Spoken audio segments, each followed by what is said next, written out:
Hello बच्चों, कैसे हैं आप लोग। तो आज हम लोग एसेक्सुअल रिप्रोडक्शन को ख़त्म करेंगे और उससे संबंधित जितने भी ऑब्जेक्टिव क्वेश्चन हैं उसको आज हम लोग डील करेंगे। इसलिए फटाफट से आप लोग लाइव क्लास से ज्वाइन करें। तो बच्चों, आज हम लोग अलैंगिक जनन का मात्र ये छोटा सा जो पॉइंट है, अपखंडन एंड रीजनरेशन, इसके बारे में चर्चा करेंगे और इसको खत्म करेंगे। इसके बाद हम लोग अभी कम से कम 20-25 क्वेश्चन जो ऑब्जेक्टिव हैं उस पर क्लास करेंगे। सबसे पहले सभी बच्चे फटाफट से लाइव क्लास से ज्वाइन कर लीजिए। तो देखिए बच्चों, होता क्या है कि अधिकतर बच्चे को ये अपखंडन और पुनर्जनन में कंफ्यूजन होता है। बस इसी कंफ्यूजन को बच्चों हमको आसानी से समझना है, कंफ्यूजन दूर करना है, बाकी बात बहुत ही इजी है। ठीक है। तो अभी साथ ही साथ हम लोग क्या करेंगे, फ्रेगमेंटेशन और रीजनरेशन को समझेंगे। इस टॉपिक को खत्म करेंगे, थोड़ा जलकुंभी के बारे में पढ़ेंगे, फिर उसके बाद तुरंत हम लोग ऑब्जेक्टिव क्वेश्चन पे चर्चा करेंगे। ठीक है। तो चलिए, हेलो स्वाति प्रिया, चलिए हेलो। चलिए, तो हम सबसे पहले क्लास स्टार्ट करते हैं, इसको फटाफट से खत्म करेंगे और ऑब्जेक्टिव क्वेश्चन करेंगे। ठीक है। चलो देखो, ये अपखंडन इंग्लिश में फ्रेगमेंटेशन बोलते हैं और पूर्ण जनन को बच्चों क्या बोलते हैं, रीजनरेशन। इसको दो भाग में देखो मैंने बांट लिया। अब ध्यान इसमें ये देना है, पहले हम लोग समझेंगे अपखंडन को। इसमें क्या होता है कि जीव जब बच्चों मेच्योर होते हैं, मेच्योर होने के बाद ये अपने शरीर को खंडित करते हैं। यदि इनका शरीर खंडित हो जाता है तो प्रत्येक खंड से नए जीव का निर्माण होता है। ध्यान देना, प्रत्येक खंड से नए जीव का निर्माण होगा, किसमें, फ्रेगमेंटेशन में। ठीक है। और यही जब हम लोग देखते हैं पुनर्जनन या फिर रीजनरेशन, इसमें बच्चों क्या होता है, किसी भी एक्सीडेंट के कारण कुछ खास ऐसे जीव हैं जिनके शरीर का अंग यदि कट जाता है, टूट के हट जाता है, तो बच्चों वो नए अंग फिर से चले आते हैं। जो भाग टूटा है, जो टूट के वो हट गया है, वो फिर से नया जीव नहीं बनाएगा। जो कट के हटा है, मान लीजिए यहाँ देखिए आपको दिख रहा होगा, ये लिजार्ड है, इनका टेल क्या हो गया, कट गया है। जब इनका टेल देखते होंगे कट के हट जाता है, तो ये टेल फिर से नया लिजार्ड नहीं बनाएंगे, नया छिपकली बिल्कुल नहीं बनाएंगे, बल्कि क्या होता है, इनका जो कटा हुआ भाग होता है ये वापस चला आता है। तो जब बच्चों किसी जीव में शरीर के अंग कटने से नए अंग उनको वापस आ जाते हैं तो उनको क्या बोलते हैं, रीजनरेशन। और जो अंग कट के हट गया है और हटा हुआ भाग, वो नए जीव का निर्माण नहीं कर पाते हैं। ठीक है। आप लोग रीजनरेशन समझ गए होंगे। तो कुछ ऐसे खास जीव होते हैं जिनके अंग यदि कट जाए तो जो भाग कटा है वो बन जाएगा, जो कट के हट गया है, ठीक है, वो पार्ट दोबारा ऑर्गेनिज्म नहीं बनाते हैं। ठीक है, इस ध्यान रखना, ये पूछ दोबारा दूसरा छिपकली नहीं बनाएगा, लेकिन ये बचा वाला, ये जो भाग शेष कट गया है, ये वाला पार्ट क्या करेंगे, फिर से बना लेंगे। याद रखना, इनका सिर्फ पूछ ही नहीं, इनका पैर भी कट जाए ना, तो ये पैर को भी फिर से बना लेंगे। इनका ये पैर भी कट जाए तो पैर को भी क्या करते हैं, फिर से बच्चों बना लेते हैं। ठीक है। तो याद रखना कि रीजनरेशन में नए जीव नहीं बनते हैं, बल्कि जीव का जो पार्ट लॉस हो जाता है, लॉस पार्ट को गेन कर लेते हैं। ठीक है। ये इनमें होता है, सभी जीवों में बच्चों नहीं होता है। जैसे हम लोग मनुष्य, यदि हम लोग का ये फिंगर कट जाए तो ये फिर से दोबारा फिंगर बनने वाला नहीं है। इसमें याद रखना, रीजनरेशन आपको हाइड्रा में हो जाएगा, छिपकली में हो जाएगा, स्टार फिश में हो जाएगा। ये सब एग्जाम्पल याद रखना, कौन कौन, छिपकली है, सालमोलिंडा है, स्टारफिश है और हाइड्रा। इस सब में जो पार्ट लॉस होते हैं, लॉस्ट पार्ट को ये लोग क्या करते हैं, गेन कर लेते हैं। तो लॉस्ट पार्ट को गेन करना ही क्या कहलाएगा, रीजनरेशन। लेकिन फ्रेगमेंटेशन में क्या होता है, यदि ये जीव देखिए 3 पार्ट्स में डिवाइड हुए हैं और ये तीनों पार्ट क्या कर रहे हैं, एक नए डॉटर डॉटर डॉटर ऑर्गेनिज्म का निर्माण कर रहे हैं। नए जीव का निर्माण कर रहे हैं। ठीक है, तो बच्चों आपको समझ में आ गया होगा कि फ्रेगमेंटेशन क्या है और रीजनरेशन क्या है। फ्रेगमेंटेशन में खंडित शरीर जितने टुकड़े में होंगे सभी नए ऑर्गेनिज्म बनाएंगे, और बच्चों रीजनरेशन में क्या होता है, लॉस्ट पार्ट बनते हैं, जो लॉस्ट हो चुके हैं वो नहीं बनते हैं। ठीक, समझ में आ गया होगा। चलो अब बच्चों ध्यान देना, यही दोनों फर्क था इसमें। देख लिए ये आपके एनसीईआरटी में है भी नहीं, आपके सिलेबस में है भी नहीं, लेकिन फिर भी बता दिए। तो बच्चों यो, ताकि आपको ये पहले था तो हो सकता है पुराना बुक में मिले, आपको कंफ्यूजन ना रहे। मेन कंफ्यूजन था दोनों को समझना, दोनों को समझ गए।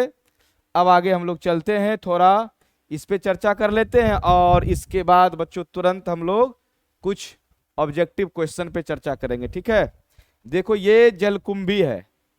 ठीक है, ये क्या बच्चों, जलकुंभी।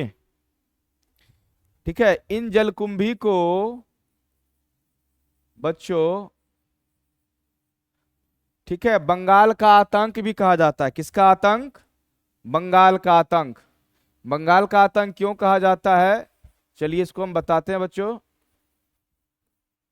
जल कुंभी, देखिए इसके बारे में एसेक्सुअल रिप्रोडक्शन में पढ़े भी थे, और इसको खास तौर से सवाल ये आता है हमारे एग्जाम में कि जलकुंभी को बंगाल का आतंक क्यों कहते हैं।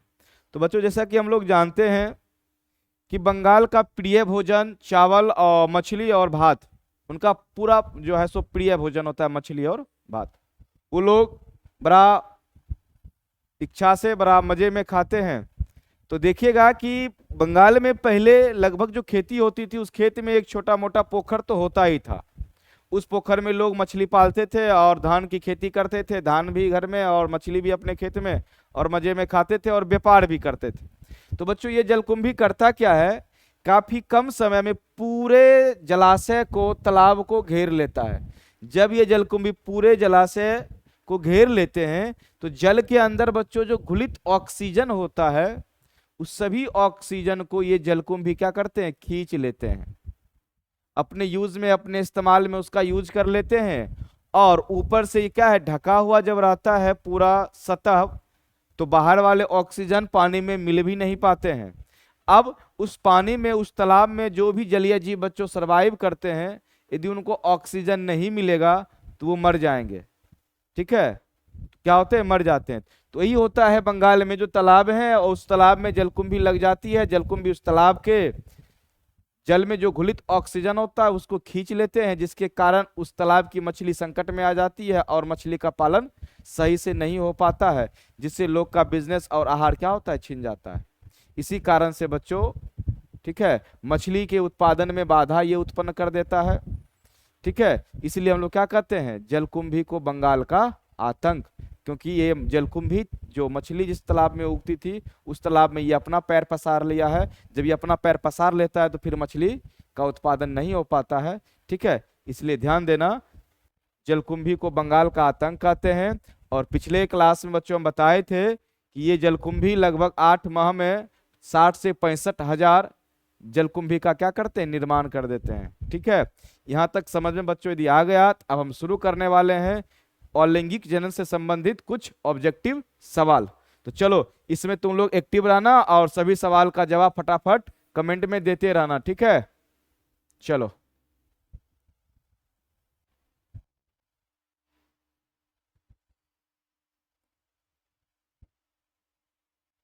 तो बच्चों सवाल सही से दिख रहा है, चलो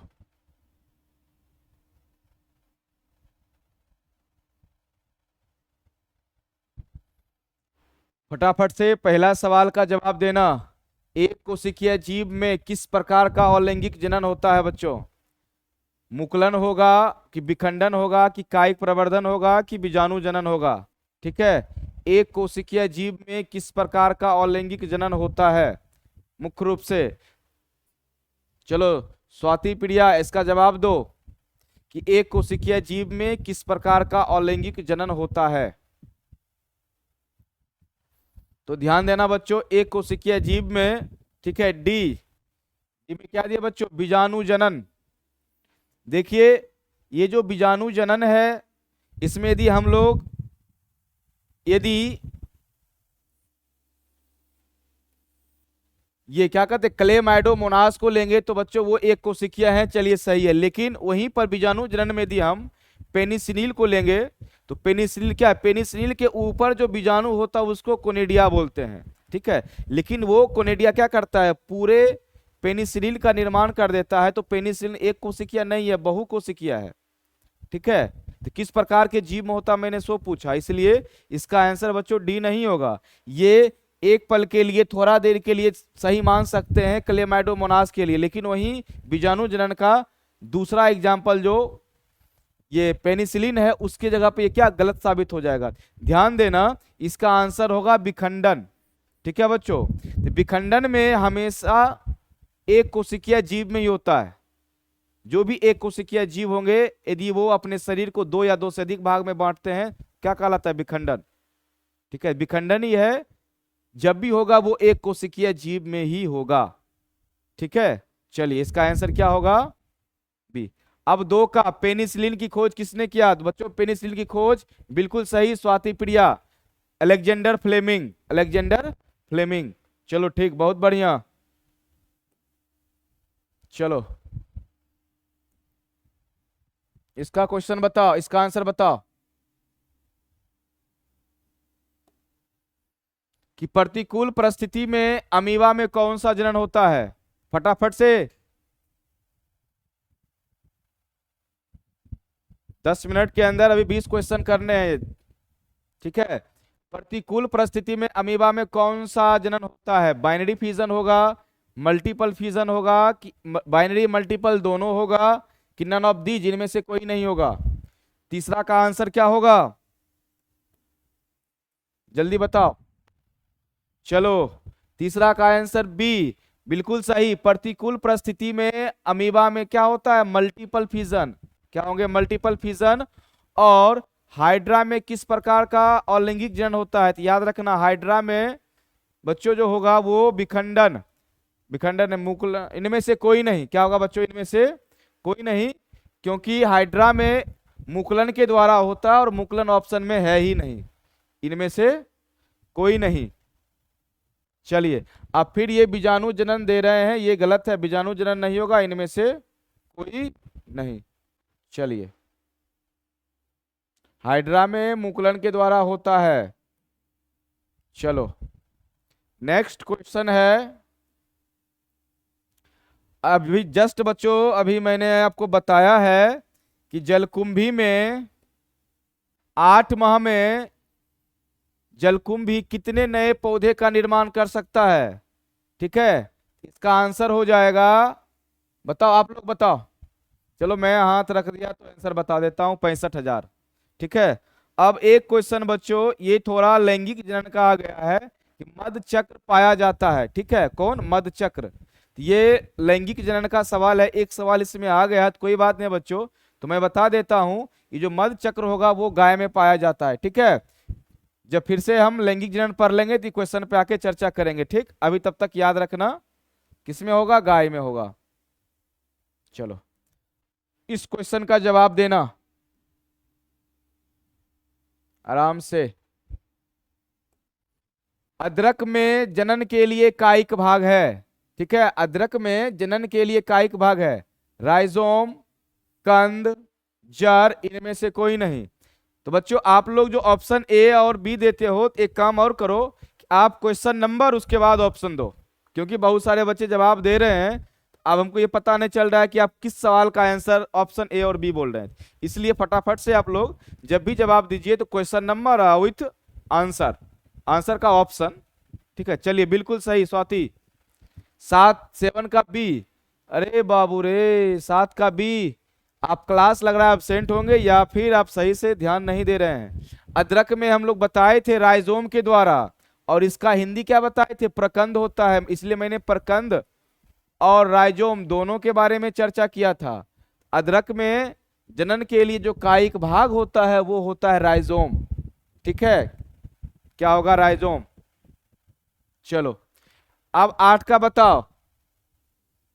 ठीक है, आलू में जनन के लिए कायिक भाग है। आलू में जनन के लिए कायिक भाग है, 8 नंबर सवाल का जवाब दो। आलू में जनन के लिए कायिक भाग है, राइजोम है कि आंख है कि कंद है कि इनमें से सभी। चलो 8 का डी, इनमें से सभी। तो आलू में जनन के कायिक भाग वो आंख होता है। क्या होता है? आंख। ठीक है, क्योंकि जो कंद है उस कंद में बताए थे ट्यूबर होता है, ट्यूबर में आंख होता है, उस आंख से क्या होते आते हैं नए पादप आते हैं आलू का, तो इसलिए याद रखना आंख। चलो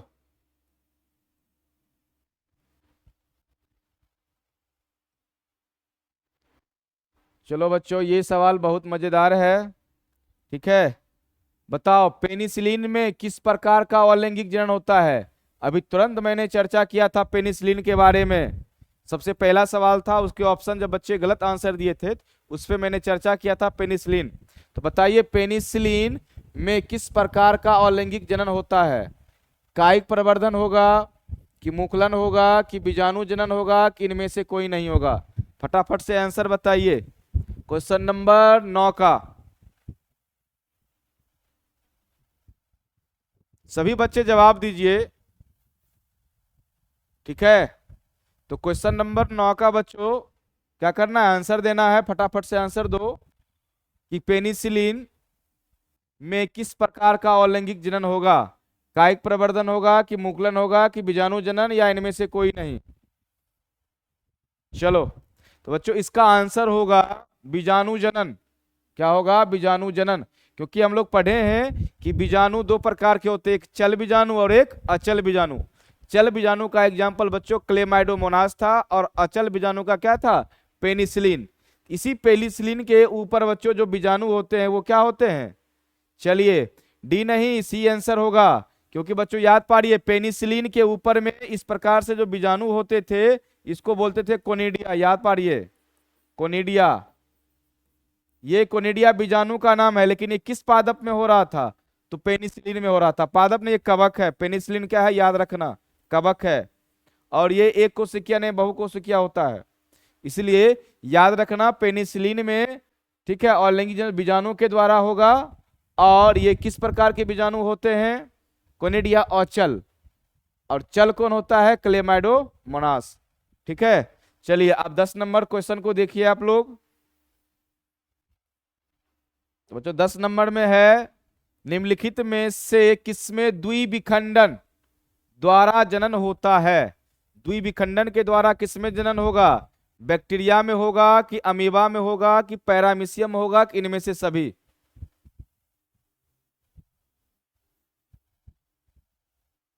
दस का आंसर बताओ बच्चों। निम्नलिखित में से किसमें द्विखंडन द्वारा जनन होगा?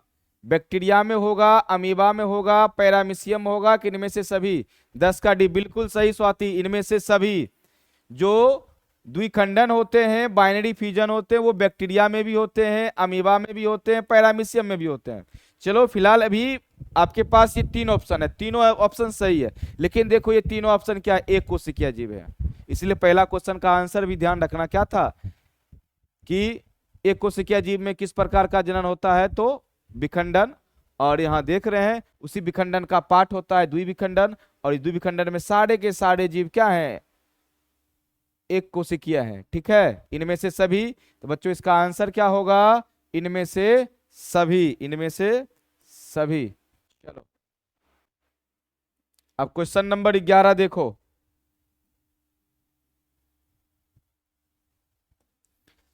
अल्कोहल बनाने में इस्तेमाल किया जाता है। बच्चों जो मैं क्लास ले रहा था उसमें मैंने बताया था कि एक कवक का नाम बताया था, जिसको बताए थे हम लोग, उसका इस्तेमाल अल्कोहल बनाने में, पाव रोटी बनाने में, बेकरी में, ठीक है, इस्तेमाल करते हैं। ठीक है, तो याद रखना, थोड़ा हिंट्स कर दिए तो जवाब देना। अल्कोहल बनाने में इस्तेमाल किया जाता है हाइड्रा का, ईस्ट का, अमीबा का, इनमें से सभी? क्या होगा आंसर 11 का? अल्कोहल बनाने में इस्तेमाल किसका किया जाता है? हाइड्रा का कि ईस्ट का कि अमीबा का कि इनमें से सभी?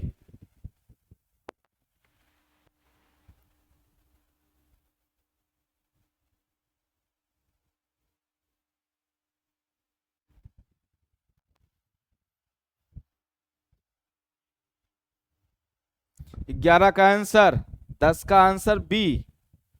ये 11 है बुआ, कोई बात नहीं है, चलो बी ईस्ट बिल्कुल सही। एल्कोहल बनाने में ईस्ट का इस्तेमाल किया जाता है, ठीक है।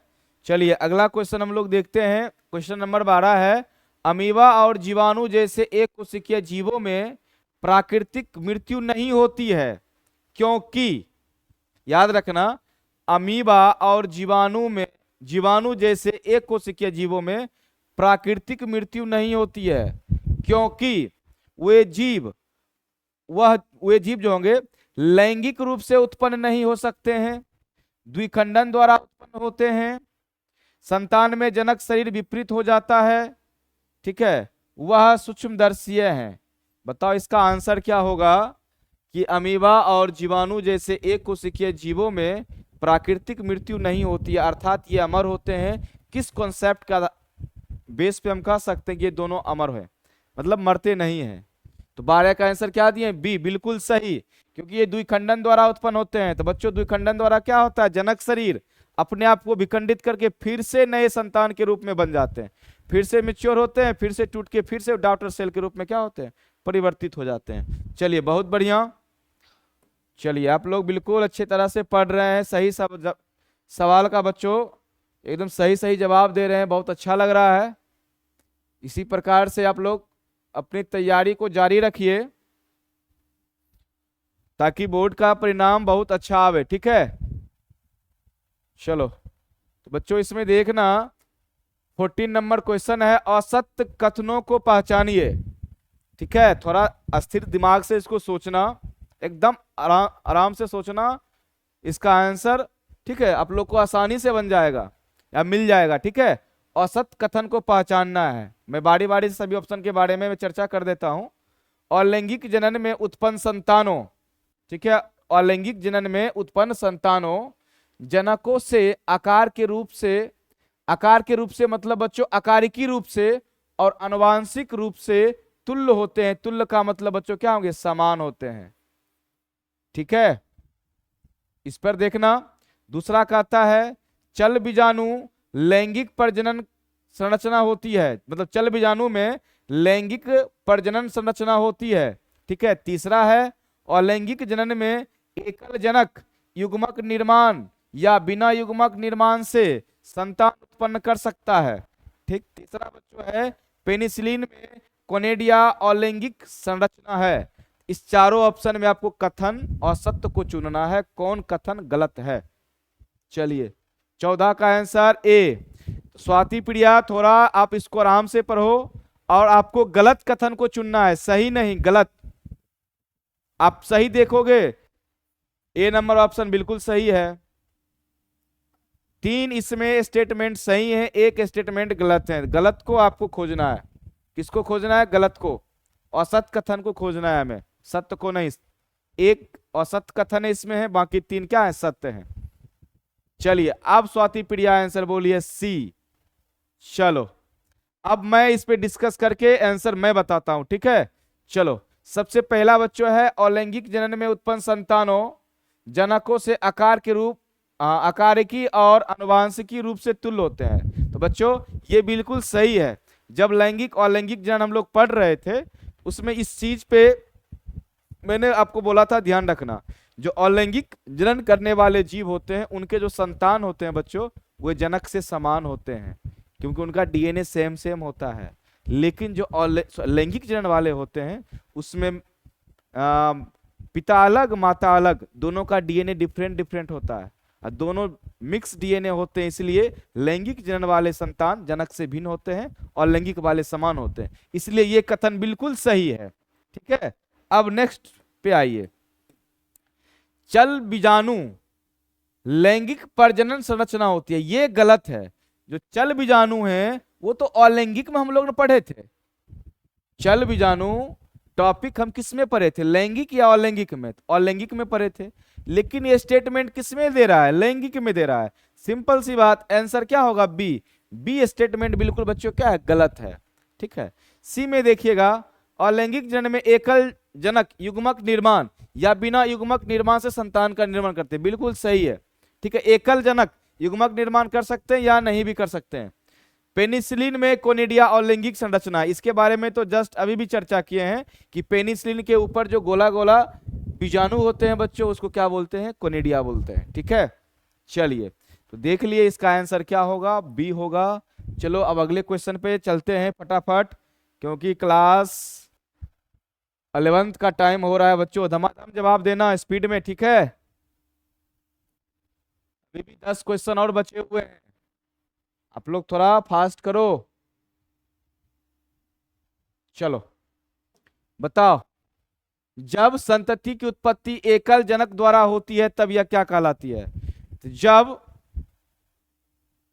संतति की उत्पत्ति एकल जनक द्वारा होगा तो बच्चों इसका आंसर क्या हो जाएगा? अलैंगिक जनन। क्या होगा?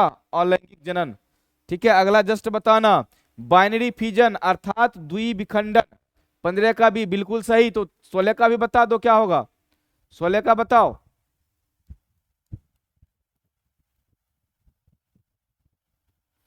कि बाइनरी फिजन किस में पाया जाता है? अमीबा में, पैरामीशियम में, ए बी दोनों, इनमें से कोई नहीं।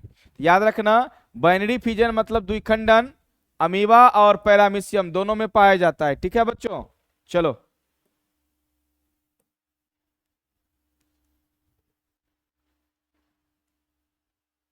फटाफट से देखो।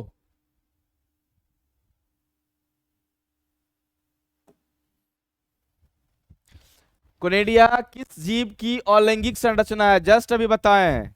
कोनेडिया किस जीव की अलैंगिक संरचना है? तो पेनिसिलिन की है। किसकी है? पेनिसिलिन। पेनिसिलिन नहीं दिया हुआ, पेनिसिलिन है क्या? तो कवक है पेनिसिलिन, याद रखना। पेनिसिलिन क्या है बच्चों? कवक है। इसका आंसर क्या होगा? कवक।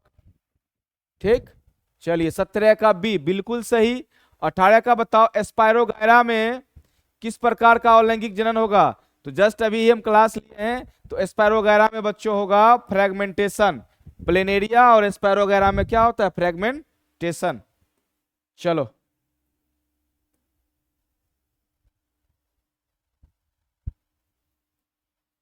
बताओ, प्याज में किसके द्वारा अलैंगिक जनन होता है? चलो याद रखना, प्याज के बारे में बताए थे, कंद के बारे में। यदि आप लोग ध्यान नहीं रहे, एक बात याद रखना, मुंबई में प्याज को कांदा बोलते हैं। ठीक है, फिल्म उलिम देखता होगा, यदि मुंबई में शूटिंग होती है तो उसमें प्याज को क्या? कांदा बोलता है। ठीक है, याद रखना, कांदा से याद रखना कंद। तो प्याज में किसके द्वारा अलैंगिक जनन होगा? तो बच्चों कंद के द्वारा। ठीक है, अब अगला क्वेश्चन 20 का जवाब दो। 20 का सवाल यह है बच्चों, अचल बीजाणु का उदाहरण है। अचल बीजाणु का उदाहरण क्या है? क्लेमाइडोमोनास है, कि पेनिसिलिन है, कि ए बी दोनों है, इनमें से कोई नहीं। तो बताओ अचल कौन है? 19 का आंसर। 20 का बताओ। 19 का बुआ कंद होगा, प्याज कंद में होता है, बी होगा। ठीक है, सी नहीं।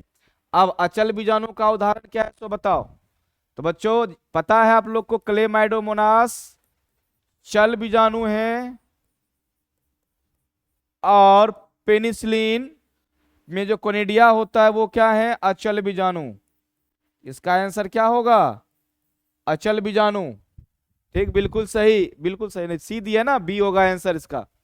ठीक, ए और बी दोनों नहीं होगा। ध्यान से देखना, यहाँ है अचल बीजाणु। सिर्फ बीजाणु होता तो ये क्लेमाइडोमोनास और पेनिसिलिन दोनों होता, लेकिन थोड़ा यहाँ ध्यान देना, अचल है। अचल जो चलायमान नहीं होते हैं, तो क्या होगा? पेनिसिलिन। पेनिसिलिन का जो कोनिडिया है वो चलता नहीं है। ठीक है, पेनिसिलिन। इसका आंसर क्या होगा? बी। चलो बच्चों नेक्स्ट क्वेश्चन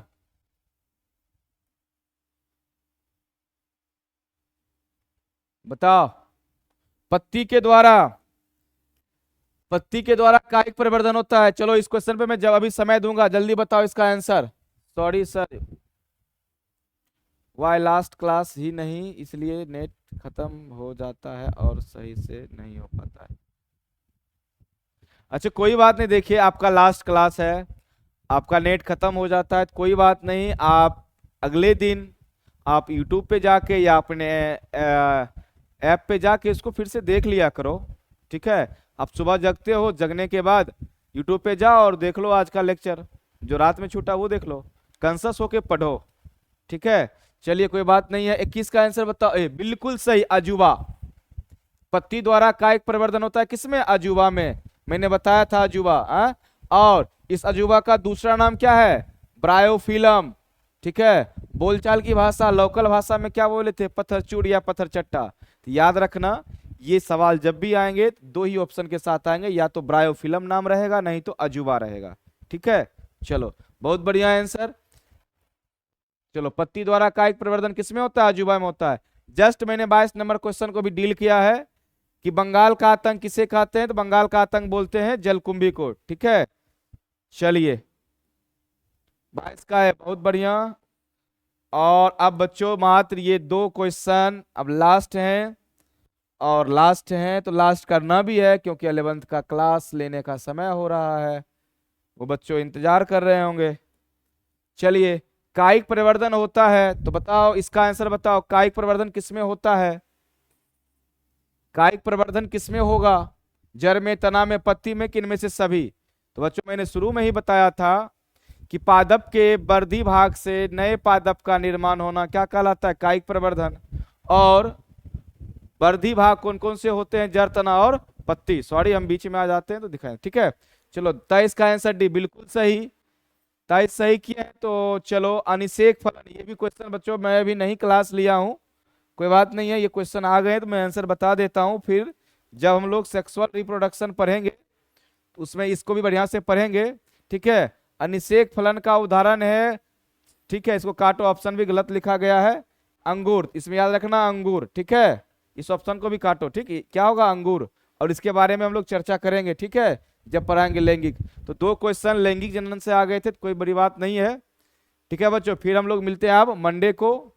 और शायद आप लोग को पता चला होगा कि कुछ टाइमिंग में चेंजिंग हुआ है। आप लोग का क्लास लगभग 1 घंटे की चलेगी, और उसमें पढ़ने में मजा आएगा, क्योंकि 30 मिनट 40 मिनट में अच्छे से हो नहीं पा रहा था। ठीक है बच्चों, तो चलिए अब फिर हम लोग मिलते हैं मंडे को, तब तक के लिए बाय। ठीक है, चलिए।